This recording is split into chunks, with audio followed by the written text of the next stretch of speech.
José Antonio. ¿Qué tal? Muy bien, Julia. Cuéntame, ¿qué es la derivación nocturna? Pues mira, la derivación nocturna consiste en hacerte consciente cuando vas a dormir precisamente de que vas a entregarte, vas a rendirte al sueño, pero lo vas a hacer de una manera consciente porque vas a entregar tu percepción al sueño, tus problemáticas, las cosas que te embargan, tu manera de ver, tu manera de percibir, y lo vas a hacer de manera consciente. Y se trata de hacerlo segundos antes de entrar en ese estado profundo de sueño. Y el sueño es una fábrica, ¿no?, donde elabora eso que tú has entregado y con el tiempo eso te va a ser devuelto de otra manera. ¿De qué manera te va a ser devuelto? Con un cambio de percepción de eso que estás entregando. Y de alguna manera el destino que tenemos, ¿no?, como seres humanos es un cambio de percepción permanente, ¿no? Para mí eso es el fluir, el soltar ese cambio de percepción, y la derivación nocturna trabaja en nuestro favor. Es un gesto muy sencillo. La evolución, dices tú, que nuestra consiste en fluir, en adquirir experiencias, y esa experiencia además abrirla no solamente a un plano, sino a otro plano, ¿no? Efectivamente, sí. Aquí nos gestionamos en un plano físico, ¿no?, lineal, pero hay otros muchos planos que no vemos, que trabajan en nuestro favor, ¿no? De hecho, se sabe que hay culturas antiguas que cuando iban a entrar en guerra, antes de entrar en guerra, esa misma noche decían: bueno, vamos a consultarlo con la almohada, a ver lo que pasa. ¿Quién no ha tenido la vivencia de que se ha acostado con un problema, se ha levantado por la mañana y ha tenido la solución a ese problema? Pero no trabaja nadie, somos nosotros los que trabajamos. Claro. Es nuestra mente. Sí, es nuestra mente, o alguna instancia que hay ahí. Hay gente, la física cuántica lo explica de otra manera, ¿no? Habla de que durante el sueño nos adelantamos al futuro y traemos del futuro todas las mejores posibilidades para nuestro presente, y entonces por eso cambiamos la percepción, y por eso en la derivación nocturna se supone que lo que se da es una mejor versión de uno mismo. Entonces esto es una práctica, ¿no?, respondiendo a tu primera pregunta, de hacerse consciente, de entregarse y experimentar esta situación al menos un año. Un año. Y a ver qué sucede. A ver qué sucede. Esta es la experiencia al menos que yo he tenido, que puedo compartir, y que otra mucha gente que está en esta onda, ¿no?, pues ha tenido también, ¿no? Yo, escuchándote, me recuerda a nuestra segunda realidad. Nosotros somos dos yo, el hemisferio izquierdo y el hemisferio derecho. El hemisferio derecho son las emociones. Está el sistema límbico, está compuesto por una serie de estructuras cerebrales, entre ellas la más importante o la más sobresaliente es la amígdala. Y ahí rigen las emociones de miedo, de terror. Veo que lo que me explica o me recuerda es cuando te entregas al sueño de una manera consciente y pones a trabajar esa parte del cerebro que es donde está almacenado todo nuestro subconsciente, y pone todas esas células que las tenemos como dormidas muy en la superficie, de manera que al otro día por la mañana podamos ver otras realidades y no quedarnos solamente en el sistema izquierdo con el problema, o enfocarnos con una realidad muy limitante. Claro. Sí, mire, esto es combinar la parte abstracta que tenemos con la parte concreta, ¿no? Claro. La parte abstracta, yo creo que se va a entender además, porque yo estoy contigo y tú me transmites una vibración. Esa es una parte abstracta que yo tengo, que la tienes tú también, y que hace que nos comuniquemos, que hace también, pues, que el amor exista. Porque ¿cómo te explico yo que estoy enamorado de una persona? Que es así. Te lo podré transmitir, pero no te puedo convencer. ¿No? Es complicado, ¿no? Razonarlo, eso es difícil. Sí, las emociones son eso, emociones. Claro. Entonces, pero sin embargo sí se materializan fisiológicamente. Claro, sí. Que es muy curioso. Y además lo bonito, ¿no? Porque ¿y has tenido tus experiencias de esa manera? Claro, sí, porque además el cuerpo el cuerpo, nuestra primera vivencia, y es que pasa por el cuerpo. Claro. Necesitamos el cuerpo, tenemos este vehículo. Entonces es un cambio fisiológico en el sentido de que es un cambio celular muy profundo. Para que la percepción se amplíe es necesario que este vehículo que tenemos, el cuerpo, tenga esa vivencia. Claro, porque es que al estar conectado con el sistema endocrino y el sistema nervioso, pues nos va a remover, nos va a causar percepciones fisiológicas. Entonces, no solamente en la cabeza, sino ya las podemos palpar. Sí, sí. De hecho, mira, esta experiencia de la derivación nocturna, este término lo acuña, bueno, varias personas, pero una de ellas es Alejandra Casado, que es una argentina, que empezó con un aspecto que él denominó ley del desdoblamiento del tiempo, luego lógica global convergente, y ahora creo que recordar que era espacios temporales, ¿no? Y bueno, acuñó por vivencias que ella tuvo, experiencias, hablaba de distintos planos, el plano fisiológico, el mental, el emocional y otros planos más abstractos, superando incluso el plano del alma. No se queda en el plano del alma porque de alguna manera saca esta experiencia de lo religioso, incluso de lo espiritual, ¿no? Lo lleva a un terreno físico. Lo veo más espiritual cuántico. que religioso, porque lo religioso lo veo más pequeño. Sí, lo espiritual es más grande. Incluso trasciende lo espiritual, pero tal y como ella lo explica, ¿no? Esto necesitaría así más tiempo y no creo que sea ahora mismo el cometido, ¿no? Pero mira, la física cuántica hay un aspecto que reconoce, y es que de alguna manera la vivencia que tenemos aquí surge de otras instancias, que es la nada. Sí, la nada, en lo religioso o en lo espiritual, le hemos atribuido una serie de fenómenos, de aspectos, pero la física cuántica habla de la nada. Habla que entre materia y materia, dicho así muy gráficamente, hay nada. Hay nada. ¿Qué es lo que se entre hace? Átomo y átomo no hay nada. ¿Qué es lo que se hace en la derivación nocturna? Conectar con esa nada. Entonces, el reto ese de esa nada, tú fíjate, entre materia y materia, entre el hemisferio derecho y el izquierdo, esa callosidad que de alguna manera el reto es que vaya desapareciendo para que desaparezca nuestro cerebro también rectilíneo, y que la evolución siga, ¿no? Y que tengamos acceso a más información. Sí, pues, ahí está la neurociencia, en unir ambos hemisferios. Incluir. Entonces la vivencia de alguna manera es incluir. Esto en otros ámbitos se ha hablado del cronos y del kairos, ¿no? El cronos es el tiempo lineal, el kairos el tiempo abstracto. Pues estas vivencias de la derivación nocturna van a esa experiencia.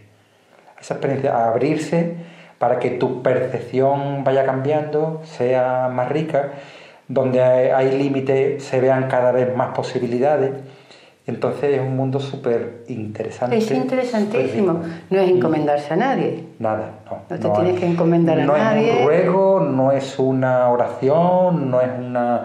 Es entregar tu percepción, así dices, bueno, pues entrego esta percepción a esa parte de mí que es nada. Que es a ti mismo, además, que a ti mismo, entrega. Exactamente. Y que el sueño pues se encargue de resolverla y de que nos traiga la mejor versión de nosotros mismos. Un trabajo, en el fondo, efectivamente, con uno mismo, pero no hay esfuerzo, no hay ninguna creencia, no tienes que creer en nada, no hay esfuerzo, no hay creencia, no hay nadie que venga a salvarte, pues es una cosa pues como más natural, es una ley que tenemos de creación y que tú la entregas. Está en nosotros y solamente es ponerla en valor. ¿Me puedes contar alguna cosa práctica tuya en qué te ha servido prácticamente, independientemente de ver muchas más realidades, de no limitarte a lo mejor a ser un piloto automático, el robot de todos los días, no me levanto, sino... Exactamente, pues mira, uno de los aspectos que a mí siempre me ha gustado mucho Krishnamurti, ¿no? La lectura de Krishnamurti, ¿no? Pues uno de los aspectos que ves tus condicionamientos de manera más gráfica. Sí. Eso para mí es interesantísimo. Otro de los aspectos dentro de este cambio de percepción es la creatividad. Yo he sido una persona que me ha gustado mucho escribir, pero con esta práctica y añadida a otras, ¿no? Esa faceta se me ha abierto de manera bárbara, podríamos decir. incluso una actividad relacionada pues con la sanación, Sí. ¿no? El tener esa capacidad, ¿no? Que todos tenemos, pero el acercarme a aspectos que yo no creía. Yo decía, no, esto está en dimensiones de gente que está sin los pies en la tierra. Pues no, puedes tener los pies en la tierra y además estar muy elevado. Sí, sí. Entonces, para mí son vivencias, incluso el tener más confianza, el decir, esto que yo necesito, pues me va a llegar de alguna manera, ¿no? Y descubro pues que aparecen las oportunidades, por ejemplo, con este trabajo en el que yo estoy laboralmente, ¿no? Sí. Vinculado, ¿no? Yo buscaba un trabajo en el que tuviera autonomía, en el que tuviera la posibilidad de generar pues equipo y el trabajo pues apareció y tenía la certeza de que esa oportunidad me iba a aparecer. ¿Tú querías un trabajo para subsistir? Sí, subsistir y alimentarme y alimentarte, también. no necesariamente para subsistir, sí. sino a su vez para que disfrutaras de él. De Eres un verdadero privilegiado, ¿no? Totalmente, me siento en ese sentido un privilegiado. De hecho, en el anterior trabajo en el que estaba, que era un trabajo por programa, un día estando en un grupo de sanación aquí en Sevilla precisamente, estando meditando, me viene la información y me dice, este no es tu trabajo, aquí no vas a continuar. Entonces, dos días después me comunicaron que no continuaba, pero 2 días antes yo sabía que no continuaba en ese trabajo, pero tenía la tranquilidad y la certeza de que iba a aparecer otra cosa porque la información es, este no es tu sitio, este no es tu trabajo. Entonces, desde esa tranquilidad te mueves. Te estoy hablando de efectos prácticos que han tenido en mi vida, que se trata de estar abiertos y estar receptivos, ¿no? Para que suceda. Para que suceda y el miedo no te ha invadido. Claro, y yo soy una persona, pues mi instinto es miedoso, te puedo decir, de niño yo era tartamudo, con eso te estoy diciendo mucho de mí, ¿no? Mucho, sí. Desapareció la tartamudez, ¿no? En un momento de mi vida, pero bueno, cuando me encuentro mal, pues esa tartamudez interior aparece, ¿no? Sí. Y entonces eso ha quedado en un segundo plano, ¿no? Ese aspecto de miedo, soy una persona más lanzada, más habladora, supongo, ¿no? Sí, ya me estás viendo aquí hoy, ¿no? Y más sí, perceptiva también. Sí, la percepción aumenta muchísimo. Y mira, otro aspecto interesante es, yo que he participado también en el ámbito político, desde pequeñito me ha gustado mucho el ámbito político, el ámbito social, y hubo un momento dado de mi vida que busco la síntesis entre el ámbito político y el cambio personal, y participo en grupos que van en esta línea. Luego todo eso lo he ido dejando, porque la búsqueda la he situado en otro plano, ¿no? Considero que es más personal y grupal, pero sin normas, sin reglas, en otro ámbito, ¿no? Y aquí pues descubro el que yo he estado toda mi vida opinando, emitiendo juicio de todo, ¿no? Sí. Entonces gracias a este camino que emprendo, descubro que no hay que opinar de todo, que no hay que estar metido en temas mentales de juicio, que eso no dejan de ser comparaciones, que no dejan de ser la manera en la que uno se minusvalora a sí mismo, y desaparece eso, que para mí es un descubrimiento. Pues puedo integrar aspectos, ya que hablamos de cerebro, de derecha e izquierda, sí. También en lo político, la derecha y la izquierda, ¿no? Integrar aspectos, cosas que yo detestaba, porque todo el mundo tiene sus cosas que detesta, empiezo a verlas de otra manera, ¿no? Y entonces esa combinación me lleva a otro plano y transitar la vida de otra manera. Yo creo que se ve la vida como más alegre, ¿no? Porque le da más importancia a las emociones y a la parte de la confianza, claro. Que la parte lógica normalmente no la potencia, claro. Todo lo contrario. Claro. Porque además la educación ha sido siempre bastante más negativa, ¿no? Claro. Una parte en la que soltamos, ¿no? Una parte de soltar, ¿no? Sí. Soltar y saltar está muy relacionado. De hecho, de alegría no corremos, sino saltamos, sí. ¿no? Entonces tiene esa parte bonita. Cuando uno salta, porque también tiene menos peso, tiene menos carga. Sí, tiene menos carga. La palabra alegría tiene mucho que ver con soltar. No es solamente el gesto que tenemos en la cara y contagiamos, sino la alegría tiene mucho que ver con soltar. Sí, soltar sobre todo la mochila del pasado, ¿no? La mochila de los reproches de uno mismo y de los juicios de valores que hacemos constantemente a nosotros mismos y al resto, que normalmente son erróneos. De hecho, me sucede que tengo compañeros de trabajo que me dicen, me están contando algo, pero opina, pero di algo, pero no sé qué, pero no. Y digo, es que no sé cómo hacerle ver. Digo, es que el juicio que tú me estás teniendo es tuyo. Estás hablando de ti. Claro. Los juicios hablan siempre de uno mismo. Sí.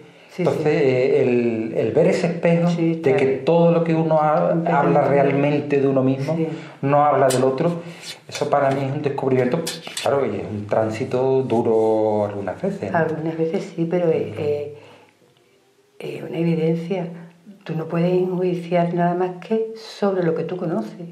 Exacto. Entonces estás enjuiciando a otra persona sin conocer sus pensamientos, su trayectoria, sus vivencias. Claro. Es lo que tú harías o como tú has vivido. Claro. Además, un gran equívoco. Claro. Además, otro aspecto interesante, mira, para mí, Julia, que he descubierto que cuando trabajo en un programa que voy a las cárceles, ¿no? Y en las cárceles yo veo personas que han delinquido, pero que no son delincuentes. Quiero decir que esa etiqueta de delincuente, porque hay han transgredido la norma, pero no transgredido la norma, pero no sé, y hay mucha gente que transgrede la norma y son nuestros representantes. Quiero decir, esa etiqueta de lo que es el delincuente y no deja de ser delincuente, para mí también empieza a diluirse, porque yo puedo ser también un delincuente. Es decir, yo veo en ti cosas que yo puedo ser. Y eso a mí me relaja muchísimo porque me quita el halo de santo. Digo, no tengo que alcanzar ninguna perfección. Claro. Y eso es, no tengo que ser nada especial. Puedo ser un don nadie, porque todo el mundo tenemos un... Ay, pero es que nosotros tenemos los dos arquetipos, eso seguro, claro. ¿eh? Sí, tenemos todas las personalidades. Claro. Unas están más a flor de piel y otras menos, y en función de cómo nos vaya la vida, así sacamos una u otra. Pero cuando tenemos el piloto automático, en cuanto ponemos nosotros la conciencia, es cuando sacamos nuestro verdadero yo, o lo que estamos intentando educar, y educar para beneficio nuestro, y en cuanto estemos nosotros contentos, lo que tú dices, dar contento a los demás. Sí. Además, como estamos siempre representando un papel, que para mí lo interesante del cambio de percepción también es darte cuenta que estás representando un papel. Hombre, sí. En muchas ocasiones. En muchas ocasiones no puedes dejar... Representamos un papel. Claro, porque no puedes nacer y decir, me quedo en una silla sentado. No, tú te comunicas. Desde el momento que te comunicas, representas un papel. La imagen es comunicación. Niveles, y ahora mismo nuestra era es la era de la comunicación a través de la imagen. Claro. Todo está pensado, porque todo se vende. Sí. Porque es muy comercial, claro. Y cualquier detalle está medido para captar la atención y que la persona, pues de una manera no subliminal, porque está prohibida la publicidad subliminal, pero sí de una manera muy civilina, meterle la información para atraer. Sí. Además lo hacemos de manera automática. Mira, el otro día venía de Huelva, venía con el coche y venía observando una cosa que me llamó la atención. Digo, voy conduciendo, tengo el coche, algunas veces tenía un coche detrás y yo me sentía como presionado para acelerar un poquito más. Y algunas veces a la hora de adelantar también tenía otro coche detrás, es decir, lo fácil que es contagiarse. Sí. Lo fácil que es contagiarse y además meterse presión a uno mismo cuando está en el automático. Sí. Como tú dices. Sí. Entonces salirse del automático para mí es una reivindicación muy humana y es lo más auténtico que podemos ser, ¿no? La vida diaria nos mete mucha presión y nosotros nos metemos el doble de presión en todos los aspectos. Al menos es lo que yo puedo decirte de mí misma, ¿no? Y un poco lo que veo. Si queremos ser muchas veces algo que no somos. Queremos alcanzar una serie de metas que nos han puesto y esas metas a lo mejor ni siquiera nos van a hacer felices, ¿sabes? Sí. Entonces, lo más que nos va a hacer felices es estar en paz con nosotros mismos y... ¿Sabes, Julia? ¿Qué? Una de las cosas que tiene el aspecto de la derivación nocturna es porque conectas con la parte de no ser. Claro. Que hablamos de la dualidad, yo creo que hoy podemos hablar del ser y el no ser desde otro punto de vista, sin hacer una evocación mística que no se entienda, no, es al revés. Esto es es una cosa muy funcional, y podemos llevarlo a otro terreno. Entonces, la derivación nocturna es esa parte de no ser que está haciendo, Sí. que está haciendo y te está realizando, que es lo curioso, ¿no? Entonces Sí, eso lo tenemos a nuestro alcance, ¿no? interesante que es que nosotros tenemos que dormir por fuerza, Claro. porque si no nos morimos. Y cuando estamos durmiendo, estamos viviendo. Sí. Y tenemos una realidad, unos sueños. Claro. Pero a veces tan vividos. Sí. Y mira, ¿Qué? hoy tiene sentido muchas de las cosas que uno a lo largo de la historia de su vida, en mi caso académica, ha ido acumulando. Yo tenía una profesora de sociología que daba la definición de sociología, decía, bueno, la sociología es el comportamiento social humano, daba varias, y decía una que me llamaba la atención, dice, la sociología aspira al conocimiento del estado de duerme-vela. Ajá. Y a mí aquello me sorprendió porque aquello se salía totalmente del ámbito académico, ¿no? Pero ahora entiendo que estaba hablando de la comprensión a la que aspira muchas veces la sociología. Y es una comprensión, pues, diríamos que casi irracional, en el sentido de que aspira a conocer el leitmotiv del ser humano, ¿no? Hoy que estamos hablando de este tema, pues, para mí cobra sentido aquello que decía aquella profesora. Son aspectos curiosos que en ese momento uno no entiende y luego con los años, ¿no? Otro de los aspectos, pues las piezas del puzzle te van encajando, ¿no? ¿Y las figuras geométricas qué importancia tienen en tu vida, Antonio? Pues han ido adquiriendo muchas, porque en el grupo de sanación en el que participo, que es de Juan Luna, aunque surge también de otro grupo, pero bueno, me remito a esto último para no extenderme, ¿no? Observo que en el grupo, cuando acudo, que ya voy para 3 años, mi percepción va siendo de personas que quieren sanarse, pues va siendo más geométrica, cada vez más geométrica, y esa geometría va acompañada de una mayor percepción todavía, ¿no? Entonces es un hilo del que estoy tirando porque para mí ha sido un descubrimiento. ¿Y qué descubres? ¿Por qué geométrica? Pues voy tirando el hilo y me remito un poco a algo que ya hay una tradición que habla de la geometría sagrada. De alguna manera la percepción geométrica está hablando de lo que estamos compuestos. Y de lo que estamos compuestos tiene una percepción tan bonita que yo entiendo que la geometría lo que hace es una representación de la vida. En el fondo lo que hace es una representación de la vida con sus colores, con sus formas y además con un cambio permanente. Y yo lo encajo en el aspecto, pues, de perceptivo que se me está abriendo y que la geometría sagrada no deja de ser una representación más de la vida, que esto me llegan a mí a hablar de ello hace unos años y yo digo, bueno, esto...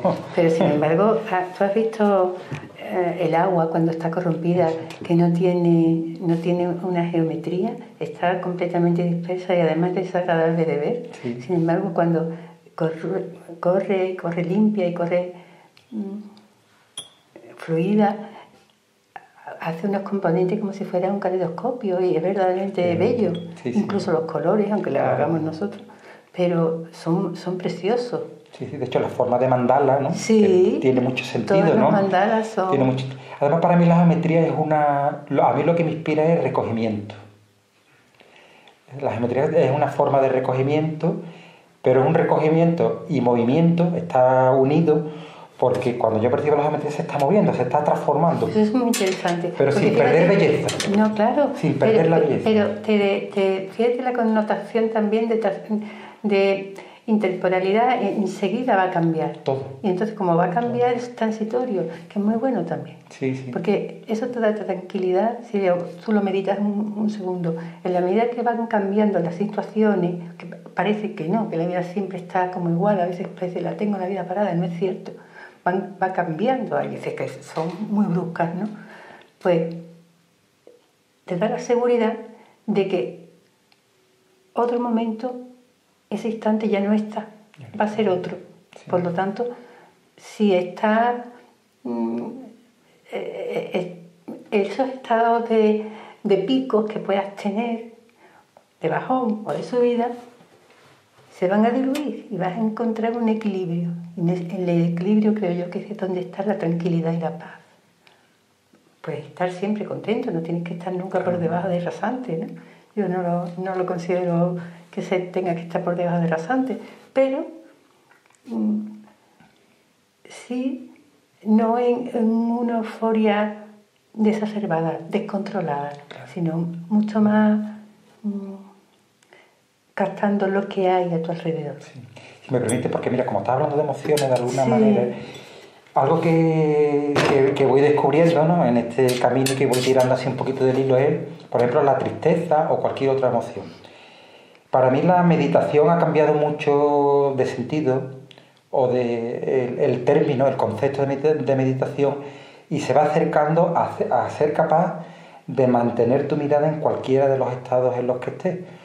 Porque se produce ese puente cuando tú te estás en un estado de tristeza, de ira, de lo que sea, y tienes la certeza y la convicción de que puedes meditar en ello, es decir, en ello es estar presente en ello y verlo. Esto que hemos hablado del hemisferio derecho e izquierdo, esa alquimia se produce mirando, ¿no? Entonces, el estado de tristeza, de ira, de rabia, de lo que sea, está hablando de ti, está profundizando en ti, y te está mostrando aspectos de ti que son tu riqueza, pero que muchas veces huimos de ellos. Sí, huimos, y hay muchas personas que me dicen, no puedo meditar porque estoy tan nerviosa, tengo tantos problemas o estoy tan alterado que no tengo reposo. Bueno, pues sí, ahí es cuando tienes que tener un poco... Es entrenamiento. Claro. Verás que el primer día tendrás agujeta, pero el segundo ya menos. Claro. Y el tercero que como menos. siempre queremos conseguir algo... Al primer día y el primer momento. Siempre queremos conseguir algo, y en la meditación no es conseguir algo, es seguir con ese estado de alerta, de percepción, bueno, y hasta donde llegue. Pero que hay que tener muy en cuenta. Yo quiero siempre decir que las cosas no se consiguen en un día. Tú no creces en un día, necesitas un periodo. Pues igual, no vas a coger una musculatura en un día, pues lo mismo, ni vas a ser pianista en un día. Todo necesita un proceso, un seguimiento, una constancia, bueno, una pequeña voluntad, ¿no? Un pequeño esfuerzo. Un pequeño esfuerzo, claro. Incluso para mí, ese aspecto también está cambiando, porque la meditación que no sería esfuerzo, sería mejor disciplina. ¿No? Vamos a utilizar... Iba a eso, porque yo decía incluso que no es ni disciplina, claro. Julia, porque en el momento que te disciplinas ya estás también queriendo incorporarlo en tu vida diaria. Juan dice que es una necesidad a veces, claro. ¿No? Pero llega a ser una necesidad cuando ya te crea tanta endorfina que la necesitas. Claro. Al principio estás tan nervioso que ese estado alterado es el que no te deja llegar al otro estado alterado de conciencia, que es el que realmente quieres estar, ¿no? Por la creación de endorfina. Claro, para mí no es disciplina en el sentido de que no tengo una hora, no tengo un momento, todo. No es necesario, claro.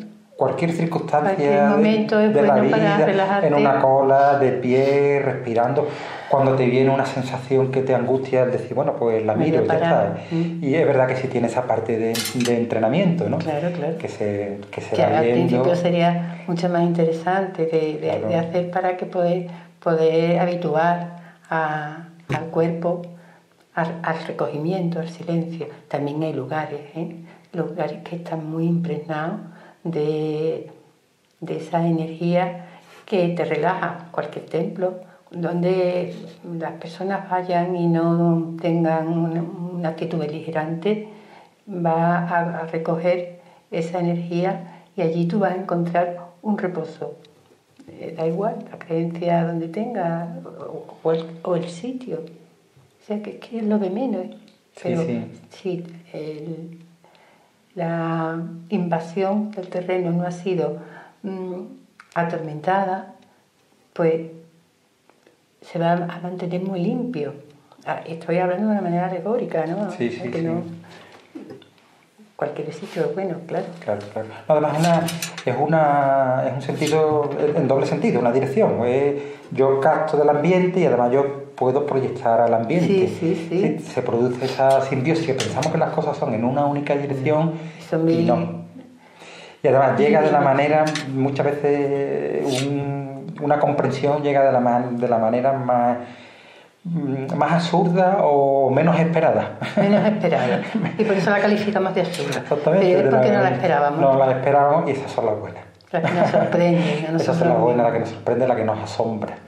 Nos asombra, ¿no? Hoy o el otro día escribía una cosa que algunas veces la vida es al revés de como lo imaginamos, ¿no? Ponía una fotografía en una red social de un árbol, de estos árboles que hay en la rotonda de Sevilla que son tan impresionantes. Sí. Y decía, porque me gusta muchas veces acercarme a los árboles y vivirlos. Y yo decía, algunas veces no me acerco al árbol. Y la sensación que me da es que le estoy dando al árbol compañía, o que el árbol me está dando compañía, y yo le estoy dando mi sombra. Normalmente nos acercamos al árbol a darnos sombra.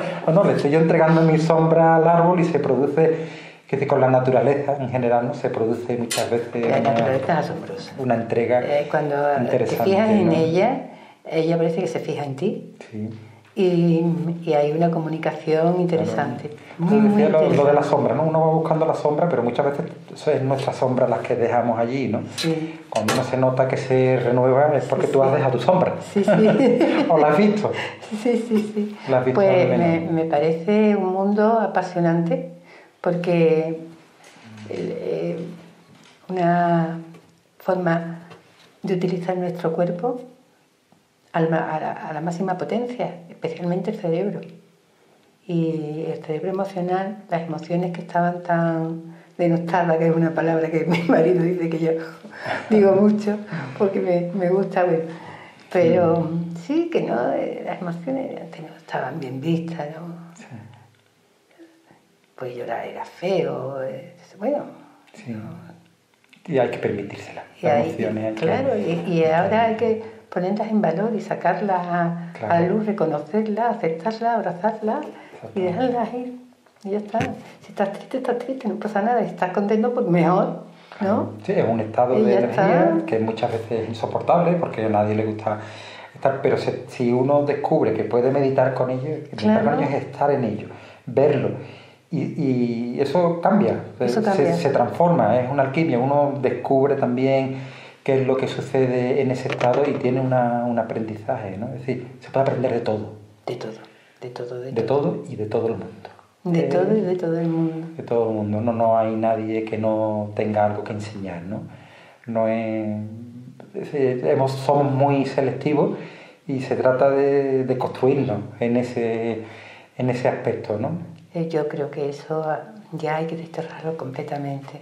Ese mundo o ese clasicismo hay que dejarlo ya muy apartado. Y es mucho más abierto porque desde luego cualquiera, te va a mostrar muchas facetas y te va a abrir una visión de una realidad que ni siquiera habías reparado. Y está en ti y no lo habías visto. Totalmente. Y encima estaba en ti. Sí. Y puede ser incluso hasta una cualidad que aportar a los demás y aportarte a ti. Exactamente. Todo en el fondo esconde una cualidad. Claro. Todo tiene una cualidad. Se trata de ser vista, de ser eso, y quitando esas capas de cebolla que te permiten verla, ¿no? Claro. Pero sin quedarnos sin cebolla. Claro, no, además es como el ego. Hay una tradición espiritual que como yo lo veo, ¿no? Que castiga mucho el ego y el ego cumple una función. Bueno, en función. Verá, yo entiendo que el ego somos nosotros, lo que esa primera realidad somos nosotros. Pero que a su vez el ego es una ilusión. Porque todo es una ilusión, es una realidad, pero esta es la otra realidad, todos componemos eso, es lo que venimos hablando, es que nos tenemos que tomar conciencia de qué somos realmente, y qué somos realmente podemos llegar a través de la meditación, sin ningún tipo de información científica, o a través de la ciencia, que también que está muy avanzada en ello. Y si la estudias un poquito vas a ver cuando la espiritualidad está en el cerebro como una función más. Pero mira, te decía lo del ego porque tú sabes que hay tradiciones espirituales que han pretendido pues, erradicarlo. Decir, no, el ego hay que quitarlo. Y claro, tantísimos años con ese discurso que parece que al final acaba generando culpas, como el ego no se va, Claro, claro, no se puede ir. No se puede ir, por eso te digo que verlo, la mirada que te estoy planteando es una mirada técnica, es decir, cumple una función y como cumple una función, pues tiene que estar... Tiene esa función, pero no más. Ya está, tiene que estar con nosotros, se trata de verlo y ya está. La cebolla tiene que estar. La cebolla sí, porque si no, no vamos a quedar sin cebolla. Pues otro día nos tomamos otro té. Muy bien. Porque me ha encantado, me lo he pasado bomba y me ha parecido una conversación sumamente interesante. No había hablado nunca de este tema con nadie, con Antonio, así que un placer, muchísimas gracias. Para mí también es un placer el poder estar contigo, el poder difundir esto y que le llegue a las personas que nos vean. Y que le lleguen, a ver si le interesan. Y que sirva de transformación. Es una transformación más, un conocimiento más, y el conocer siempre tiene lugar. Para mí es uno de los temas más maravillosos que he tomado también. Y yo también. Así que muchas gracias.